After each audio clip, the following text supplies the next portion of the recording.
तू ज्यादा शीशा बनने की कोशिश ना कर ए नादान। मैं वो हूँ जो आईने को भी आईना दिखाता हूँ। कहानियाँ, टीवी सीरियल, किस्से, किताबें, ये सब होते तो काल्पनिक है, लेकिन ये समाज के आईने को आईना दिखाते हैं। आज मैं आपको कहानियाँ, किस्से नहीं बल्कि सच्ची घटनाएं आपके सामने लेकर आई हूँ। ये जो केस है ये आपको किसी फिल्मी नजारे की तरह ही नजर आएगा, लेकिन विश्वास करिए ऐसा होता है और ऐसा हुआ है। आज के इस केस में आपको प्यार, नफरत, ईर्ष्या, जुर्म, प्रतिशोध और न्याय सब कुछ दिखाई देगा। असल जिंदगी में होने वाली फिल्मी कलाकारों की कहानी, एक ऐसी घटना जो एक सच्चा केस बन जाती है।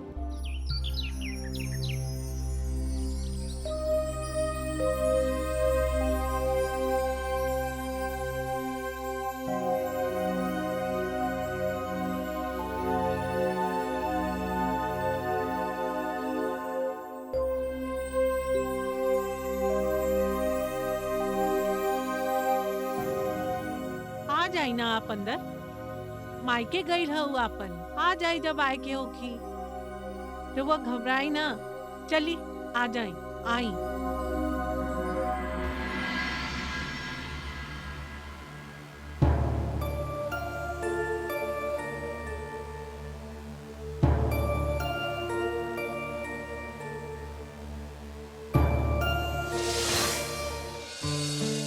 बेटा, जब तू छोटा रहला ना तब हमेशा हम खिलौना में तोहार खातिर बंदूक जरूर लावत रही।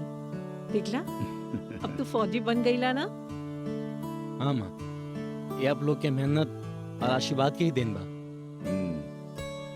कि हम अपन सपना पूरा कर पाएनी। फौजी बनल हमार मकसद रहे माई। बेटा, अब तू अपन यही मकसद के अपन जिंदगी बनई है, देश खातिर जी है। रहल बात हमनी के, तो हमनी के बिल्कुल फिकर मत करिया। हाँ? जी पिताजी रोड़ा खाती घड़ी ले आई रहनी है, ताकि जब भी आप ये घड़ी देखें आपके हम याद आए।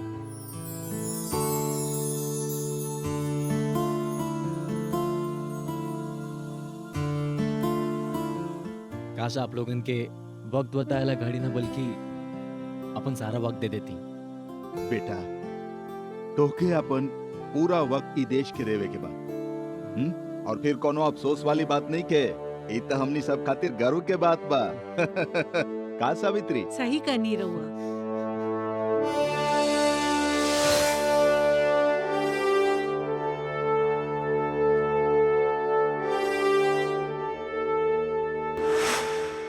देखिए, नकुल एगो बहादुर फौजी रहे। आपके कश्मीर के हालात पता ही बा। गोली चलल और वो खाई में गिर गई। नकुल अब शहीद नकुल कहलाई।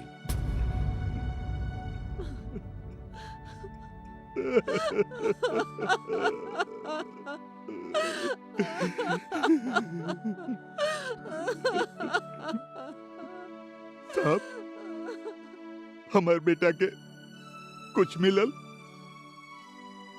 हमार मतलब कोनो जूता, कोनो कपड़ा, कोनो निशानी? पांडे जी, हम आपके दुख समझ सकेनी, लेकिन सच ही बा हमनी के कुछ न मिलल, ना कोनो निशानी, ना ओकर लाश। हमार बेटा जिंदाबाद, जिंदाबाद हमार बेटा। आप ढूंढी वके जाके मेजर साहब। I'm sorry. I'm really sorry. का भइल रहुआ के? कोनो सपना देखने का रहुआ? पानी पीही। यही से हमेशा कहीं ली रहुआ से, हमेशा दवा खा के सुतल करी।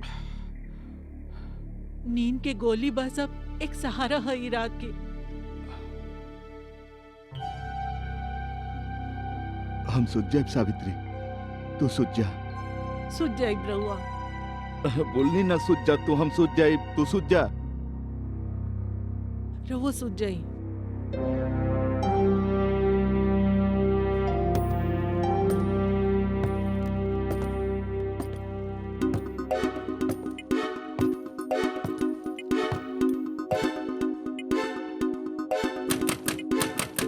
अनीता, बहू,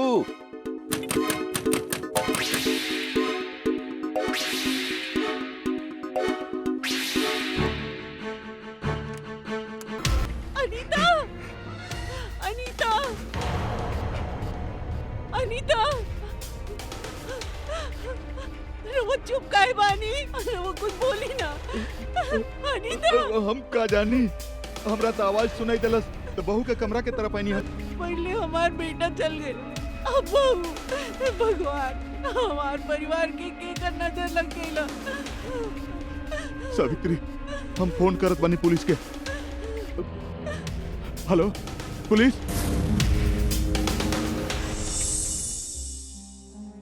8 महीने पहले पांडे परिवार का बेटा, जो एक फौजी था, नकुल पांडे, वो एक मुठभेड़ में शहीद हो गया था। उस शहीद की लाश तक परिवार वालों को नसीब नहीं हुई थी। पिताजी को अपने बेटे की बहुत याद आती और इसी गम में उन्हें इतना बड़ा सदमा पहुंचा कि वो इस बात को स्वीकार ही नहीं कर पा रहे थे कि उनका बेटा अब इस दुनिया में नहीं रहा, वो कभी भी लौट कर वापस नहीं आएगा। और इसी कारण पिताजी अपने बेटे की तस्वीर पर किसी को भी कभी भी हाथ चढ़ाने नहीं देते। एक तरफ एक बाप को आज भी अपने बेटे के आने का इंतजार है और दूसरी तरफ वो अपनी बहू अनीता का छुप छुप कर पीछा करते थे। वो ऐसा क्यों कर रहे थे और अनीता छुप छुप कर कहाँ जाती थी? और आखिर अचानक ऐसा क्या हुआ कि पांडे जी जिस बहू का छुप कर पीछा करते थे, उसका उसी के कमरे में अचानक एक दिन इतनी बेदर्दी से कत्ल कर दिया जाता है? आखिर चल क्या रहा है उस घर में? अनीता जो अपने कमरे में अकेली थी, उसका कत्ल कर दिया गया। आखिर क्यों और किसने? इंस्पेक्टर साहब, कितना बजे भइली साहब? यह आधा घंटा पहले बहू के कमरा से कुछ आहट सुनाई दिला हमरा। तो फिर हम गेट पर आके दरवाजा खटखटैनी, अंदर से कोनो आवाज ना आई। फिर हम बार बार दरवाजा खटखटैनी, तब वो आवाज ना आई। तो हमके बड़ा अजीब लगल और फिर सावित्री से हम चाबी मंगवनी और फिर अंदर आके देखनी, तब हमार बहू यहाँ मरल पड़ल रहे। इंस्पेक्टर साहब, ई कैसे भइल, कब भइल, हमने कुछ नहीं जानत। आपके बहू खिड़की खोल के सुत रहा लिया का? ई तो हम नहीं जानत। जब हमने अंदर आनी तब खिड़की खुला रहे। तब पांडे जी आपके पता का बा? आपके बहू खुद मर गई का? आपने कोनो चीज के हाथ तो नहीं खिलगौले? जी ना, ई देखते ही आप लोग के फोन कल जरूरी समझनी बस। बहुत ही बेरहमी से मारल गैल बन करा। कोनो झगड़ा का आवाज आई रहे या फिर ऐसा कुछ जो आपके अजीब लागल होखे? इंस्पेक्टर साहब, बहू के कमरा से खुसफुसाहट की आवाज सुनाई देले रहे और तब हमारा आँख खुल गई और बस यह देखे खातिर हम बहू के कमरा की तरफ आ गए। अनीता चिखली का है ना, चिल्लाइली का है ना? इंस्पेक्टर साहब, हम कुछ नहीं जानत, लेकिन हत्यारा जे भी होके ओकरा आप पकड़ी। हम हो जानल चाहत बानी कि वो हमार बहू के काहे मरलस। लाश के पोस्टमार्टम खातिर लेके जा। राधे, खिड़की खुलल रहे, यानी कातिल खिड़की से आइल हुई और खिड़की से ही गई होगी।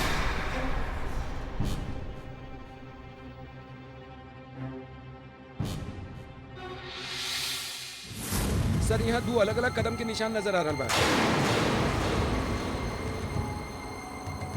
ये देखिए, 4 अलग अलग जूता के निशान और ये निशान आवे के दिशा में भी बा और जाए के दिशा में भी। आप लोग कभी पीछे की तरफ आवत रहनी का? जी कबो ना, कबो जरूरते ना पड़त रहे। राधे, ये जगह फॉरेंसिक वाला के दिखा दा। जितना जानकारी होके उठा ला यहाँ से। यस सर। ये मामला हत्या का लागत बा, खुदकुशी के नहीं खेई। ओके सर। साहब, आप खुदकुशी के बारे में काहे सोचत बानी? हमनी पुलिस वाला है, हर एंगल से सोची ले। आपके घर में लाश मिलल बा, सोची हमनी के का सोचत हो कब? इंस्पेक्टर साहब, हम एगो फौजी के पिता बानी, हमरा पर शक करके आपके कुछ न मिली। फौजी यानी अनीता के पति, वो कहाँ बाने अब? अधिकारी लोग बोलन कि शहीद हो गए 8 महीना पहले।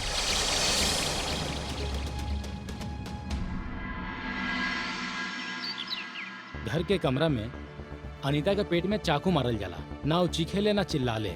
और पांडे जी के हिसाब से वो कहता है कि हमरा कुछ ना सुनाई दे हाल। ये कुछ अजीब से नहीं लागत? हमरा के कुछ ठीक ना लगेला। और वह पांडे जी अनीता के मौत के बाद कमरा के फुसफुसाहट भी सुन लेवे ले। कैसे? पांडे जी और उनकर पत्नी के शक करे के कौन वजह हो सकेला हमनी के पास? सर, अनीता के पोस्टमार्टम रिपोर्ट और कॉल डिटेल्स दोनों आ चुकल बा।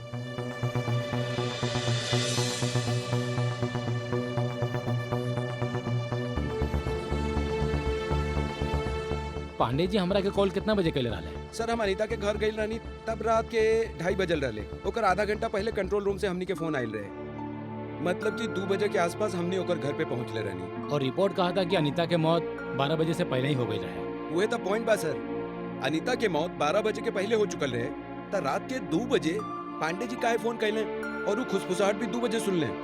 हत्यारा तब तक का अनीता के कमरा में बैठल रहे। हमके लगा था पांडे जी कुछ हमनी से छुपावत बाड़े। का छुपाई हम और काहे छुपाई? हम आपके फोन करके बोले नहीं और आप हमरा से ही पूछताछ करत बानी। कैसन तफ्तीश बा आप लोग के? हमरा जितना जरूरी लगल हम आपके बता देनी। पांडे जी आप कुछ नहीं बतौले और कितना बतावल जरूरी बा ये आप ना हम तय करब। कानून से कुछ छुपावल अच्छा बात नहीं है पांडे जी। कैसन बात करत बानी आप? अरे का छुपैले बानी हम? बहू रहली हमारा नीता, जकरा हम अपन बेटी की तरह रखनी। त ऐसन कौन सा आहट और फुसफुसाहट रहे जे आपके ओकर मरे के बाद ओकर कमरा से आपके कमरा तक सुनाई देते रहे? ओकरा पेट में चाकू रात के 12 बजे से पहले मारल गई रहे और ओकर चीख आप दोनों पति पत्नी के केहू को सुनाई ना देहल। और 2 घंटा बाद ऐसन का हो गई कि ओकरा कमरा के तरफ आप बढ़नी? सर इनका एक बीमारी बा और ई है इनका मेडिकल रिपोर्ट, रउआ चेक कर ली।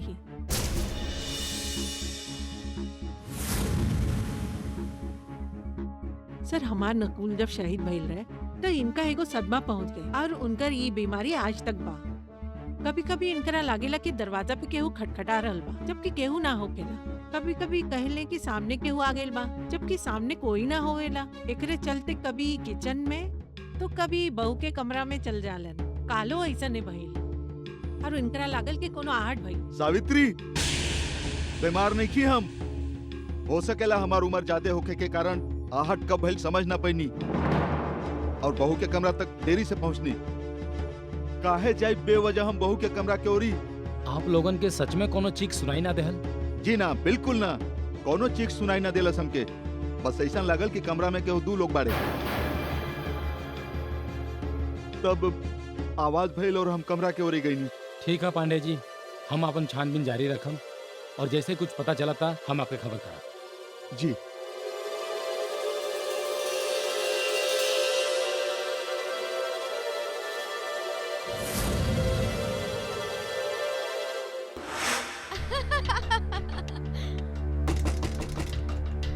अनीता, बहू केकरा से बात करत बाड़ू? अनीता, का भेल पापा जी? केकरा से बात करत रहलू बहू? के रहल?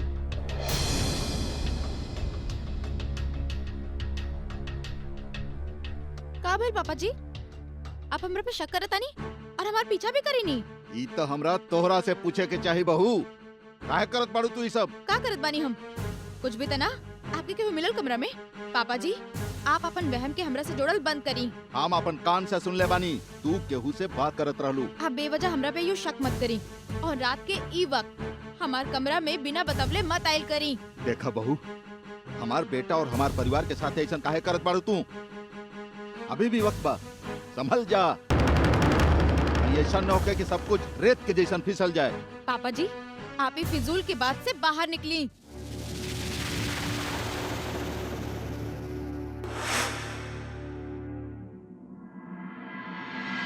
सर हमनी बीमारी के बारे में सुनले बानी, कोनो अच्छा सही नाम बा?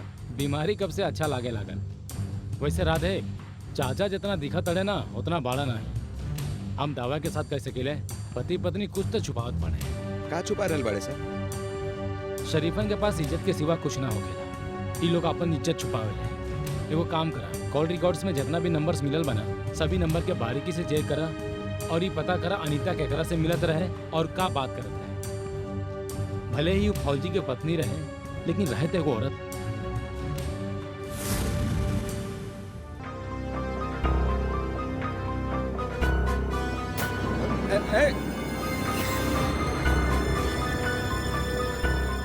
जी करता भी यहीं तार खोपड़ी उड़ा दी।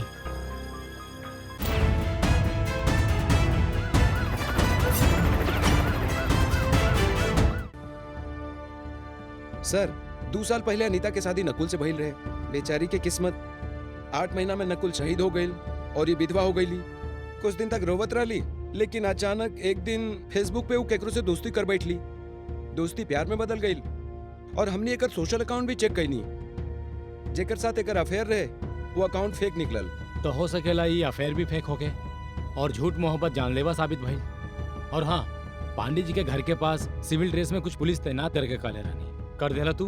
हाँ जी सर। ओके, वेरी गुड।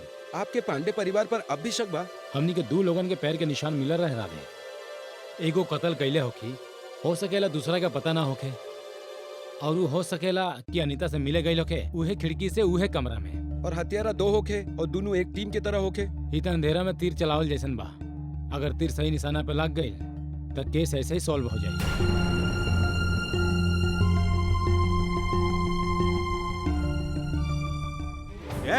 ये बाड़े तू लोग चल छोड़ चल।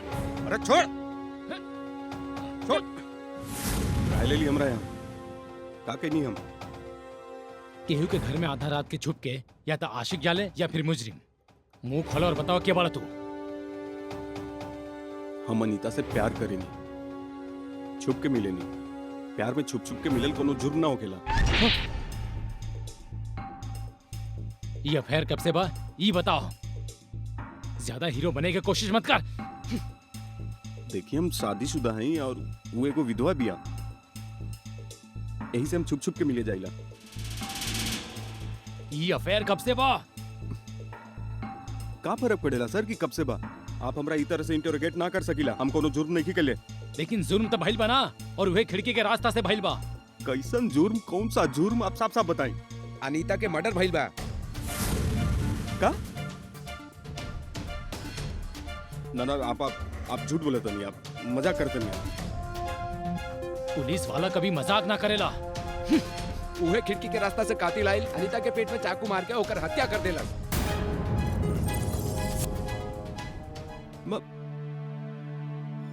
हमारा अनीता भी दुनिया में ना रहा।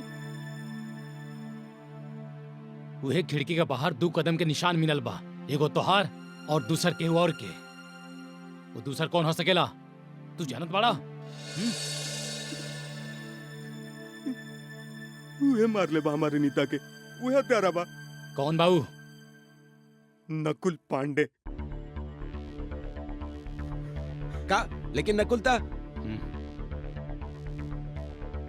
नकुल वापस आ गिल बा। अब हमनी दोनों के धमका के गेल रहे कि वो हमनी के मार दी। उहे मार ले बा हमारे अनीता के।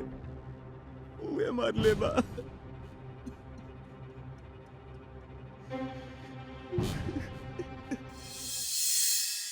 पुलिस का चला हुआ तीर निशाने पर लग रहा था और उन्हें उस केस की गुत्थी सुलझती नजर आ रही थी।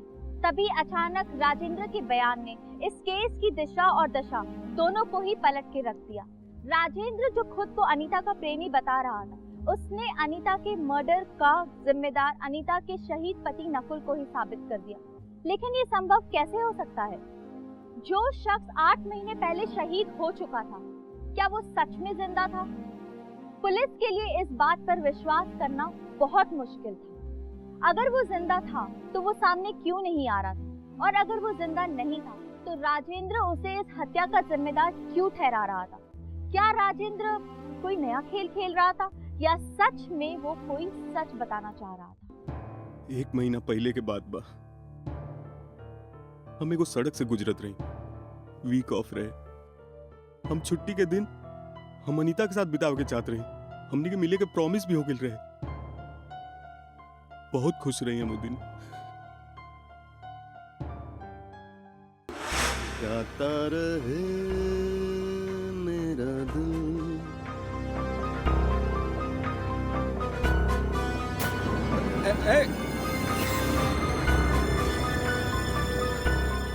जी करता भी यही तार खोपड़ी उड़ा दी, पर मजबूरी बा। वफा और बेवफा के बीच के दास्तान सुने बगैर ना तो मरगल इंसाफ बा ना मार दे हल।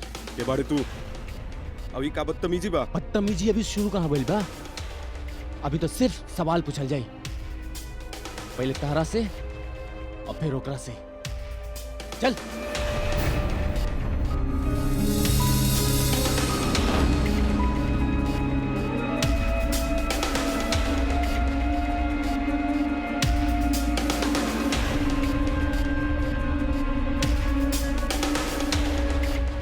के बारे तू अभी सब का नाटक बा? सवाल हम करें और जवाब तू देबे।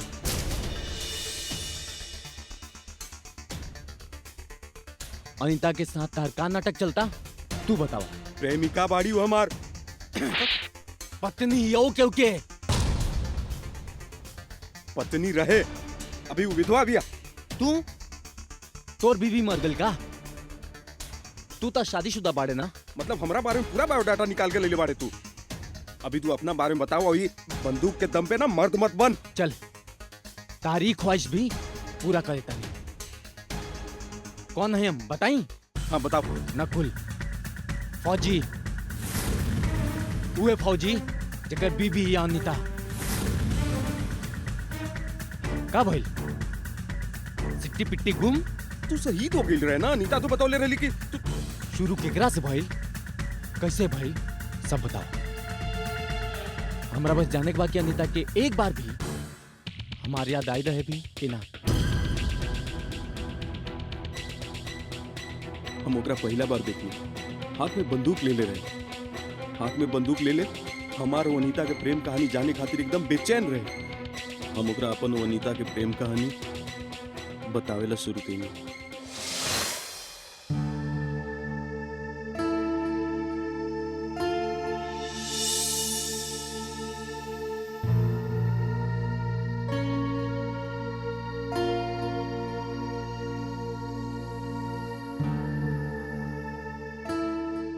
हमनी सोशल साइट पे मिलल रहनी।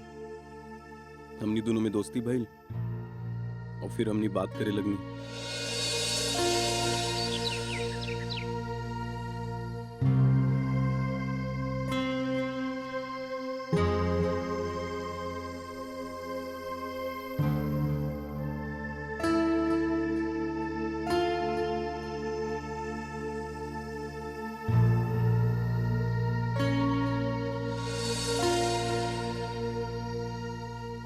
हमने कई घंटा तक चैट करत रहनी।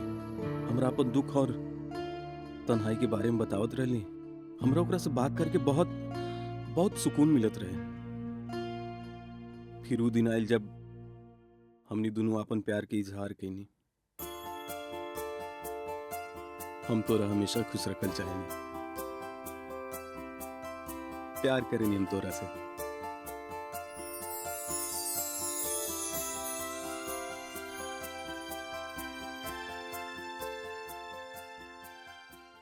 अपन अनीता कहानी वर्ड टू वर्ड बता देनी। ओकर माथा घूम गई, ओकर आंख में खून उतर आई और एकदम वो पागल सा हो गई। पहले हम ओकरा के मारे फिर तारा के। तू ऐसा कुछ ना करबा। और का है का गलती बा हमनी दोनों के? तू ओकरा खातिर मर चुकल बाड़ा। अब वो हो मरी, गिनती के दिन बचल बा ओकर। सिर्फ विधवा बन के हमारा माँ बाप की सेवा करे के चाहत रहे और वो बेवफा कहीं की।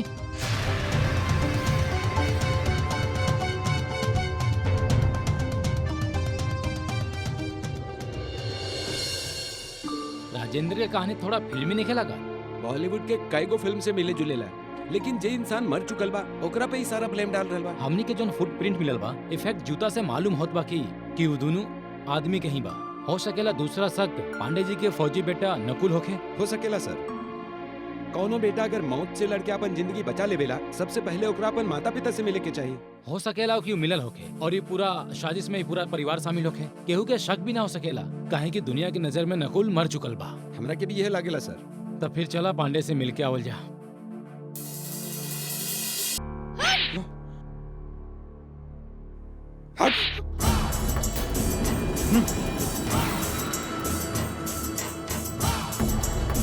क्या करत बड़ा हमें?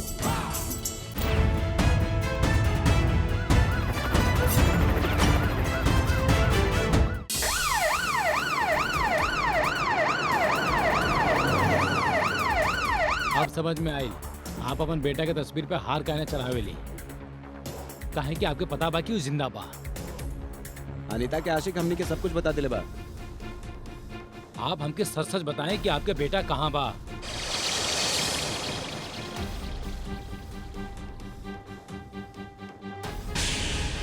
ईला फौजी साहब तो घर पे ही बाड़े।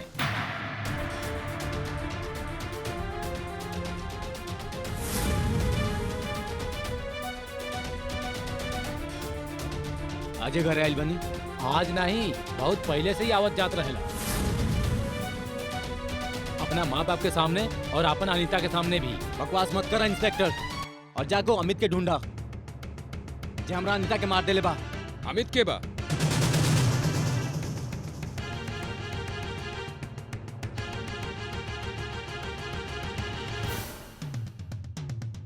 एकरा का पहचाना तड़ा? ये हुए है जकरा के सर पे बंदूक तान के तू कहले रहला अनीता के तू मार दे बा। यह हरामखोर अमित।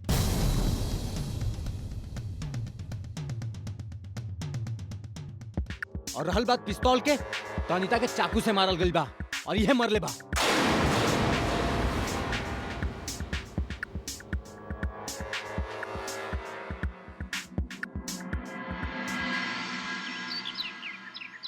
एक साल पहले हमार पोस्टिंग कश्मीर में भई रहे।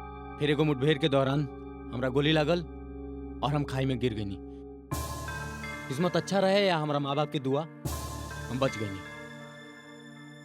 सांस चलत रहे। कुछ रवा हमरा के देखले और अपना साथ हमरा गांव ले गई। उहे 3 महीने तक हमार इलाज कैले, हमार ख्याल रखले और हम ठीक हो गईनी। पर यहाँ हमरा घर पर कुछ ठीक ना रहे। हमारा माँ बाप की जैसे दुनिया उजड़ गई रहे और पिताजी के तो विश्वास न होत रहे। और यही खतरा तस्वीर पर ना तो हार चढ़ावत रहले ना माँ के चढ़ाई देते रहले। वो मई के महीना रहे जब हम घर वापस आईनी। अभी घर पहुंचलो ना रानी की हम अनीता के देखनी। बहुत खुश रहे। वो केहू और के साथ रहे।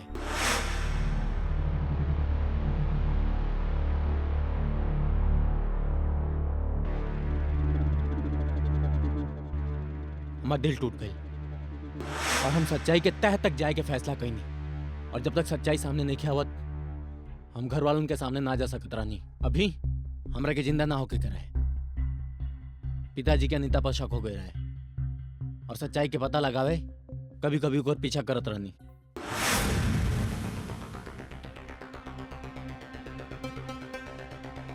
लेकिन नाकाम रहनी। और एक दिन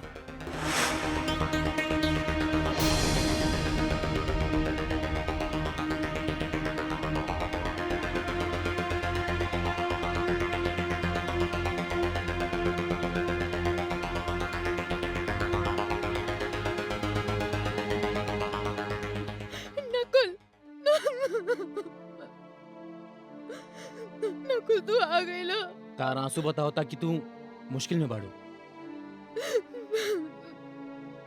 भगवान के लाख लाख शुक्र बा। तारा बिना सब कुछ कितना खराब हो गया रहे नकुल। लेकिन भगवान के लाख लाख शुक्र बा कि तू वापस आ गईला नकुल। हम अभी मम्मी पापा के बुलावा देनी। ना अभी ना, वक्त आए पर। पहले हमरा के ही बतावा क्यों के हा जे तहरा के दिल्ली से बेवफाई करे पर मजबूर कर देलक। ना नकुल, हमरा माफ कर दो, हमरा से गलती हो गई।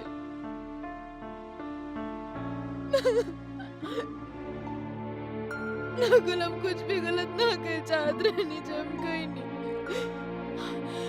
बस एक छोट सा गलती हो गई।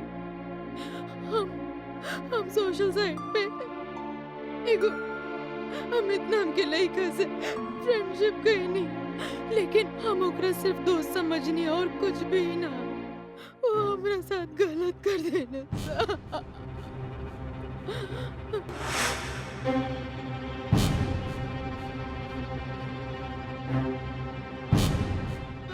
बैठा। अरे तू तो कहला है कि मॉम डैड भी यहाँ होखे तो उनका से मिलवई बा, लेकिन यहाँ तक केहू भी नहीं खे। केहू नहीं किया, सिर्फ हमनी दोनों। अब कहीं गइल बाड़े का? एक्चुअली ई घर हमार नहीं खे, ओह हमार दोस्त के है। तो रोमांस करे खातिर घर चाहत रहे, चाबी ले ली ओकरा से। रोमांस? ई का बकवास बा अमित? कहे का चाहत बाड़ा तू? बकवास नहीं खे, सच बोला तनी हम। और फिर हम तोरा से दोस्ती खेले खातिर थोड़े कैले बानी। अरे भाई तोहर औरत वाला जरूरत पूरा करे खातिर कहनी है, और फिर जितना प्यास हमरा में बा उतना तोहरों में तो बा।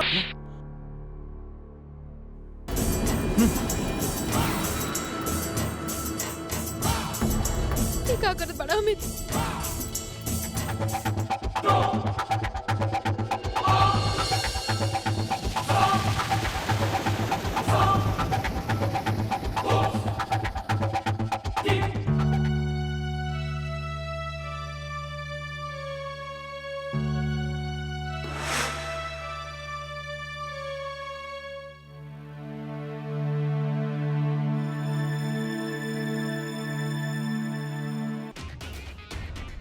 आप लोग हमरा इस तरह से ना मार सके नहीं, कानून हमू जाने नहीं।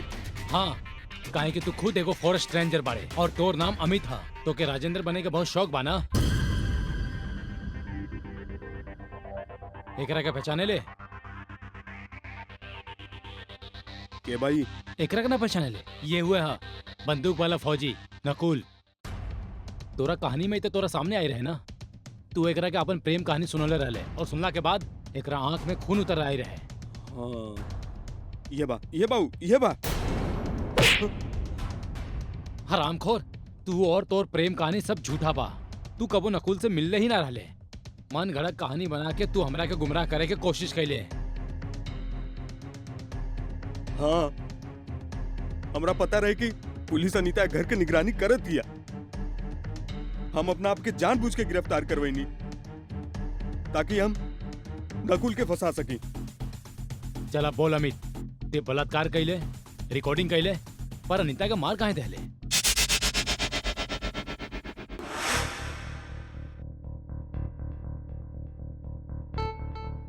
तो हमारी जिंदगी बर्बाद कर देने बड़ा, हमके ब्लैकमेल करके। कहा चाहे तो के अब तो चाहे था हमके। कहा न कि अभी जी भरल नहीं के हमार। हमरो ना जबरदस्ती करे के शौक नहीं के कोई। हाँ, प्यार से मान जा, दिक्कतें नहीं के कोई। हमरा से ना होगी ये सब। भगवान खातिर वो वीडियो डिलीट कर दो प्लीज।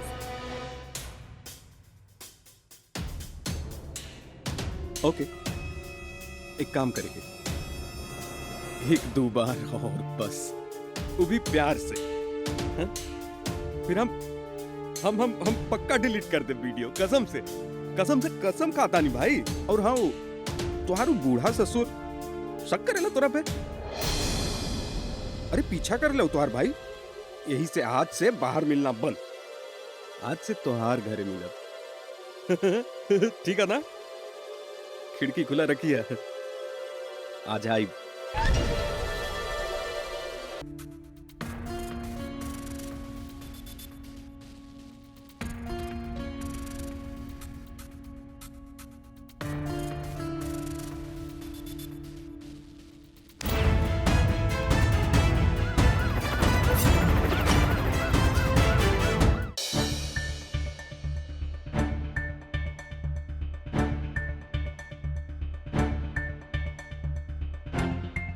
ओह, इंतजार करत रहलू का हमार? हाँ? वाह, कमरा तो बहुत अच्छा बा। हमरा खातिर सजेली बाड़ू का? ना मतलब इतना डेकोरेट कैले बाड़ू तू त इंतजार करत रहलू ना हमार? हैं?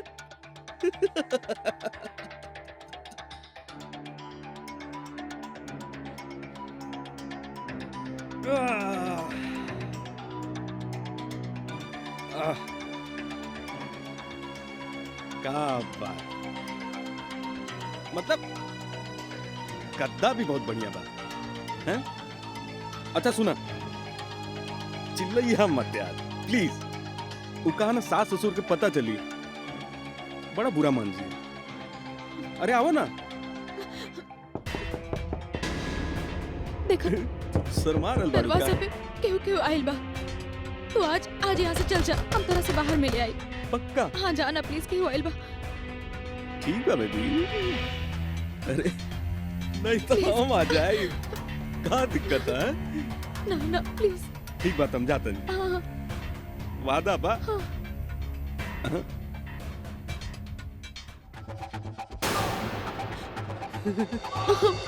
हम बता नहीं। खोला ना, खोला खोला खोला खोला, जाता नहीं हम आई जरूर।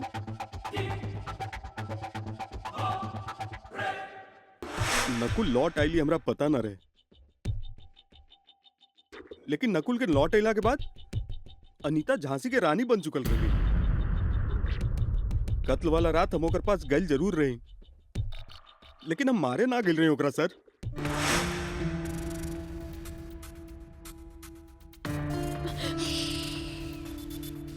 तू यहाँ का करत बड़ा? हमके हाथ मत लगाई है। बहुत खूबसूरत लागे लू तू सोते वक्त, कसम से। देखा, तू यहाँ से जा, ना तो हम चिल्लाई। तुहार तो तेवर ही बदल गई बा। अरे हमनी मिले वाला रही ना आज, याद नहीं का? अब तू नहीं लूता, हम चलेंगे यहाँ पे। देखा, हमके तरह से कोनो डर नहीं खे, तो के का लागल? हम तो से डर जाई। हमार पति वापस आ चुकल बा, हम उनका सब बता देले बानी, और अब तू हमार कुछ ना बिगाड़ सकेला। ऐसे कैसे पति वापस आ सकेला? तुहार पति जिंदा कैसे हो सकेला? वो तो शहीद हो गई रहे ना, तू ही बतैले रहलुआ। हाँ, हम ही कहले रहनी और हम ही बतावत बानी कि वो वापस आ चुकल बा, और कानून तो होके सजा देवे न देवे, हमार फौजी पति तोरा से बदला जरूर ली। हम ओकरा सब कुछ बता देले बानी। का बता देलू? हैं? का बता देलू? इहे कि तू हमार रेप कैला, बाद में हमरा के ब्लैकमेल करे की कोशिश कैला। अरे प्यार करेली हम तोरा से, समझ में नहीं क्या का तुहार? हैं? तू अब बच ना पाइबा, तू जिंदगी भर जेल में सड़बा। अच्छा? कि हमार फौजी पति ना तोरा के जिंदा ना छोड़ी है, तो हर टुकड़ा टुकड़ा कर दिए, समझ ला तू? अच्छा। हाँ?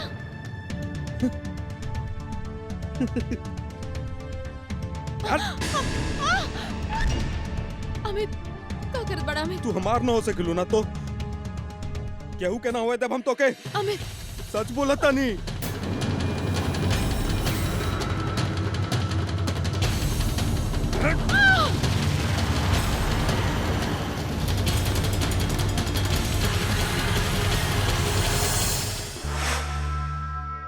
तोरा का पता रहे कि वापस आ गई बा, यही खातिर कत्ल नकुल के ऊपर डालत रहले, लेकिन तू एगो गलती कर देले। नकुल के तस्वीर, अनीता के तस्वीर दिन रात आंख में लेके घूमत रहले। एक बार ओके पति के तस्वीर देख के कहानी बनावल बहुत आसान रहे, लेकिन सच छुपावल बहुत ही मुश्किल। तू जैसन विकृत मानसिकता वाला के वजह से आज औरत सेफ नहीं खे। ते राक्षस बाड़े, हम पूरा कोशिश करम कि तोरा के कड़ा से कड़ा सजा मिले। हम जानत रहनी बेटा तू वापस आईबा तू। हमरा माफ कर दिए जी, हम रहुआ के ना समझ पाई। ना सावित्री, तोहार कोनो गलती नहीं खे, सब समय के फेर बा। जब बहू रहल तब बेटा न रहल, आज बेटा बा तो बहू नहीं खे। वक्त सब जग मर दिला पिताजी। हमरा अनीता के इंसाफ मिल गई, आप दोनों हमरा के मिल गई नहीं, और हम आप लोगन की मिल गई नहीं।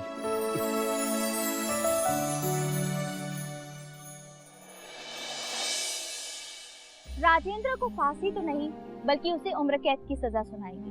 राजेंद्र के इस जुर्म ने 3 जिंदगियां बर्बाद कर दी। अनीता जो अब इस दुनिया में रही नहीं, और नकुल जिसे लोगों ने समझा कि वो मर चुका है, वो वापस तो आ गया, लेकिन जब उसे अपनी पत्नी के साथ हुए जुर्म के बारे में पता चला तो वो जिंदा होकर भी बस सिर्फ एक चलती फिरती लाश की तरह बन गया।